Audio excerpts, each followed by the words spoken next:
স্বপ্ননীল নয়, এরকম প্রচুর স্বপ্ননীল বাড়ি ভাঙা পড়বে এলাকায়।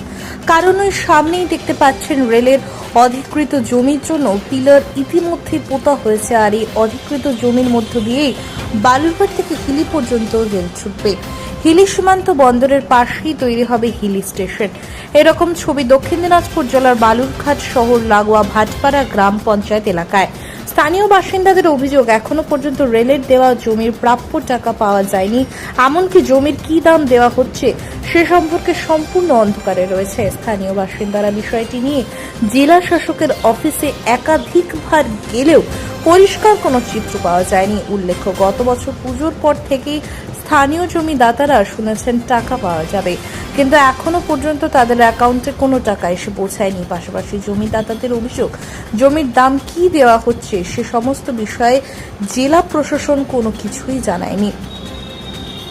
জমিদাতাদের জায়গা, জমি, বসত বাড়ি সমস্ত কিছু ছেড়ে অন্যত্র চলে যেতে হবে, তবে অন্য জায়গায় গিয়ে বাড়ি কেনা কিংবা জায়গা কিনে নতুন ভাবে বাড়ি তৈরি করার সাহস পাচ্ছেন না জমিয়া তারা, কেননা তাদের জমির কি দাম দেওয়া হবে সে বিষয়ে জেলা প্রশাসন এখনো পর্যন্ত কিছুই জানায়নি বলে অভিযোগ। ভাটপাড়া গ্রাম পঞ্চায়েতের প্রায় 100টি পরিবারের অবস্থা এরকম। স্থানীয় বাসিন্দাদের পক্ষ থেকে জানা যায়, প্রশাসনের পক্ষ থেকে যে টাকা দেবে সে টাকা দিয়ে বাড়ি করা সম্ভব না। স্থানীয় বাসিন্দাদের দাবি, তাহলে প্রশাসনের পক্ষ থেকে নতুন ভাবে বাড়ি তৈরি করে। কথা বলতে কালেক্টরের অফিসে গেছিলাম এর আগে 2-3 বার। ওখান থেকে কি বলছে? তাই বলে দেরি আছে 10 তারিখে, 20 তারিখে, 14 তারিখে এইরকম ডেট দেয়, দিয়ে আমাদের ঘুরায় দেয়। কি বলবো তাহলে বলেন। তো এই যে আপনাদের যে অসুবিধাটা হচ্ছে, এটা কি আপনারা ডক্টর সুকান্ত মজুমদারকে কি জানিয়েছেন, সাংসদকে? এদের তো আপনারা কি জানিয়েছেন সাংসদকে? জানাইছি। কি বলছে সাংসদ, কি বলছে? ওরা বলছে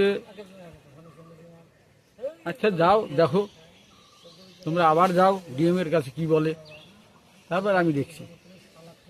আপনারা কি চাচ্ছেন? আমরা কি চাবো? আমরা টাকা পয়সা যাচ্ছি, টাকা পয়সা আমাদের নিজ যেটা মূল্য সেটা দিবে। আমাদের যে 14 বছর ধরে আমাদের বেকার রেখে দিছে, 14 বছরে যে সুদে আসলে যেটা পাবো সেটাও আমাদের দিতে হবে। তারা ব্যাস খাবে আর আমাদের দিবে না। আপনারা কতবার গেছেন, কতবার আবেদন করেছেন? আমরা অনেকবার গেছি, শুরু হওয়া কোনো কিছু হচ্ছে না। গেছি। ডিএম সাহেব কি বলছেন? ও ডিএম এর কাছেও বলছে যে এটা হবে হবে হবে হবে। আপনাদের এখানে কতগুলো ঘর ভাঙা পড়ছে? আমাদের তা তো প্রায় 100 জনের মতো ঘর ভাড়া পড়বে। কেউ টাকা পায়নি? না, কেউ পায় নাই, খালি এই গাড়িটাই পাইছে। আপনার নাম? আমার নাম কানু হালদার। ধন্যবাদ।